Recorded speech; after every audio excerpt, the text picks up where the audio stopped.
हमारे देश में सनातन में हिंदू धर्म में सुहागन औरतें सिंदूर पहनती हैं, पायल पहनती हैं, बिछिया पहनती हैं, चूड़ी पहनती हैं, अपने श्रृंगार की हर वस्तु को पहनती हैं वो, जिससे एक तरफ उनकी खूबसूरती भी आती है, दूसरी तरफ उनके सुहाग की महिमा और निशानी पहचान के रूप में भी जाना जाता है। हम आज प्रसिद्ध कथावाचक विजय कौशल जी से जुड़ेंगे और जानेंगे हमारे शास्त्रों में इनका क्या वर्णन है, सिंदूर, बिछिया, चूड़ी की क्या महिमा है, यह भी हम जानते हैं। क्योंकि तीज का व्रत आ रहा है, सामने ही है, परसों तीज का व्रत है 6 तारीख को।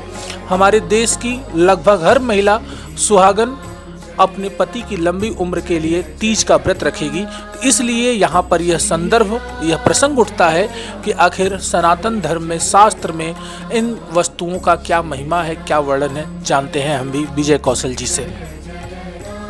देखिए, पूरा हिंदू जीवन दर्शन, हिंदू जीवन पद्धति, जो कुछ भी आप कहें इसके लिए, ये पूर्ण वैज्ञानिक है, ये कपोल कल्पित नहीं है।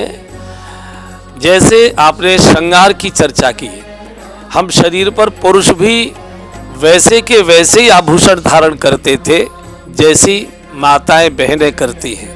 आपने अगर पुराने समय के राजाओं के चित्र देखे होंगे तो पैरों में भी वो खड़ुआ टाइप पहनते थे, हाथों में भी कड़े पहनते थे, कंठ में भी वो मालाएं और चीज़ें पहनते थे, कानों में भी कुंडल पहना करते थे। ये पूर्ण वैज्ञानिक है। जैसे एक्यूप्रेशर आज बहुत प्रचलित है, तो ये हमारे जो नस नाड़ियाँ हैं और हमारे जो केंद्र हैं ऊर्जा के, उनको ये जागृत करते हैं, उनको वो नियंत्रित भी करते हैं और विकसित भी करते हैं। इसलिए ये जो सिंदूर वगैरह लगाया जाता है, ये भी वैज्ञानिक है। जिस प्रकार ये बनाया जाता है, जिन चीज़ों से मिलकर बनाया जाता है, ये हमारे शरीर के रक्त को संयत करता है, हमारी श्वासों को संयत करता है, हमारी ऊर्जा को विकसित करता है। तो ये केवल शोभा की वस्तु नहीं है, ये हमारे शरीर की ऊर्जा के विकास के साधन हैं, जिसको हम श्रृंगार के रूप में धारण करते हैं। पुरुष भी तिलक लगाते हैं, माताएं भी तिलक लगाती हैं, मांग भरती हैं, और जितने आभूषण माताएं पहनती हैं उतने ही आभूषण पहले पुरुष पहना करते थे। कालांतर में चीज़ बदल जाती है, तो इसके कारण से पुरुषों ने तो भी हाथ में कड़े पहनते हैं, कानों में कई लोग आपने देखे होंगे मुर्की पहनते हैं, कंठ में माला पहनते हैं। तो चीज़ें बदलती रहती है, लेकिन वो पूर्ण वैज्ञानिक है। हिंदू धर्म कपोल कल्पित और पाखंड नहीं है। जैसे प्रयोगशाला में कोई तत्व सिद्ध किए जाते हैं, इस प्रकार हमारे आचार्यों ने, ऋषियों ने इन तत्वों को सिद्ध किया और फिर समाज में इसको प्रचारित किया। शास्त्र क्या कहते हैं गुरु जी? शास्त्रों के अनुसार क्या बात है इनको पहनने की, शास्त्रीय विधि पर बताइए। देखिए, शास्त्रीय विधि अगर मानेंगे तो इन चिन्हों से हमको अपनी मर्यादा का ध्यान होता है, अपने आचरण का ध्यान होता है और अपने कर्म का ध्यान होता है।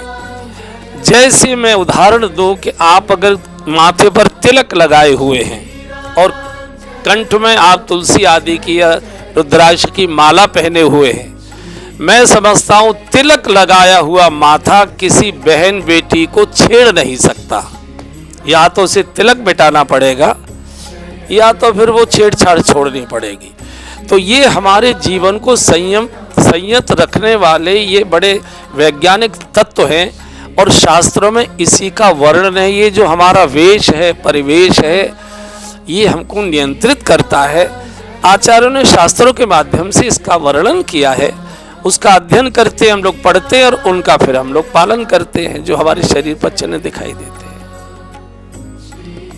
देखा आप लोगों ने, हमारे साथ कथावाचक विजय कौशल जी जुड़े थे, जिन्होंने इसके दोनों साइंटिफिक और शास्त्रीय यानी आध्यात्मिक दोनों पहलुओं पर बात करते हुए तिलक पत्रिका पर जानकारी दी।